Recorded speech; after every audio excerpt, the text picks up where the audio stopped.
আসো আসো, নাও এই ব্যাগটা নাও আর বাড়ি থেকে বেরিয়ে যাও। কেন বৌদি, আমি বেরিয়ে যাব কেন? শোনো, এটা তোমার বাপের বাড়ি, আর বিয়ের পরে মেয়েরা এত ঘন ঘন বাপের বাড়িতে আসে না।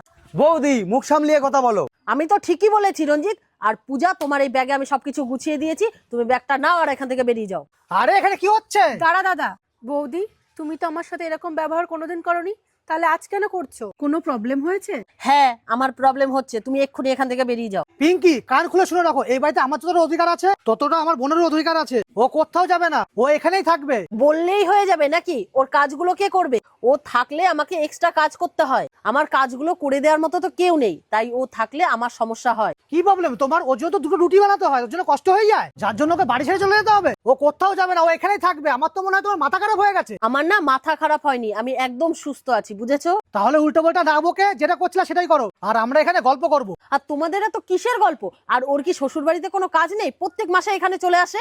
বৌদি, আমি তো মাকেই দেখতে এসেছিলাম, মায়ের খুব শরীর খারাপ, তার জন্য। দেখা হয়েছে তো, এখন চলে যাও। আর শোনো, ঘন ঘন এই বাড়িতে আর আসবে না, আর এরপরে আসলে 6 মাস পরেই আসবে। আর এই বাড়িটা ওরও, ওর যখন ইচ্ছা তখন আসবে, তুমি ওকে বারণ করা কে? হ্যাঁ দাদা, তুই ঠিকই বলেছিস, সেই বাড়িটা ওরও, তাই ও যখন ইচ্ছা ও তখনই আসবে। আর বৌদি, তোমাকে তো কখনো কিছু বলা হয় না, তার জন্য তুমি যা ইচ্ছা তাই করবে। শোনো বৌদি, ও না 25টা বছর এই বাড়িতে কাটিয়েছে, তাই ওর যখন ইচ্ছা ও তখনই এই বাড়িতে আসবে। আচ্ছা তুমিই বলো তো, কোন মেয়ে বাপের বাড়িতে 5-6 মাস পর পর আসে? দাদা ভাই, আমি এখান থেকে চলে যাচ্ছি।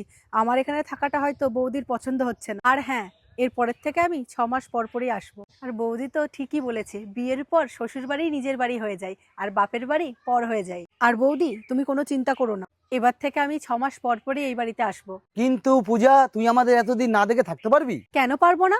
বৌদি যখন পারছে, তাহলে আমি কেন পারবো না? বৌদিরও তো একটা পরিবার আছে, আর বৌদি তো তাদের না দেখেও 6 মাস থাকছে, তাহলে আমি কেন পারবো না?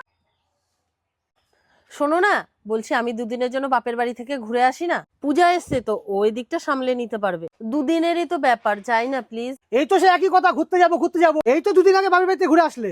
আসলে মায়ের না খুব শরীরটা খারাপ, তাই বলছিলাম। আর মাকেও খুব দেখতে ইচ্ছে করছে।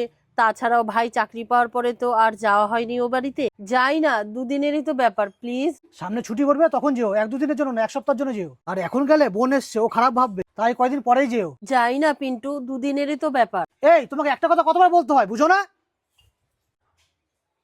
আচ্ছা দাদা, আমি যদি কিছুদিন এই বাড়িতে না আসি, তুই ফোন করে বলিস তোকে দেখতে ইচ্ছা করছে, তুই এই বাড়ি চলে আয়। কিন্তু বৌদি তো 6 মাস হয়ে গেল ওই বাড়িতে যায় না।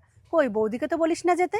আচ্ছা ভাই, তুই তো আমার বিয়ের সময় বলেছিলি যে আমার এক দিদি চলে গেলে কি হবে, আমার আরেক দিদি তো আছে। আচ্ছা সত্যি করে বলতো, বৌদিকে কি কোনোদিনও নিজের দিদি হিসেবে দেখেছিস? রঞ্জিত, পূজা ঠিকই বলেছিল, ভুলটা আমাদেরই ছিল। আমি পিঙ্কিকে কোনোদিন বুঝিনি। পিঙ্কি, এটা আমার বোঝা উচিত ছিল।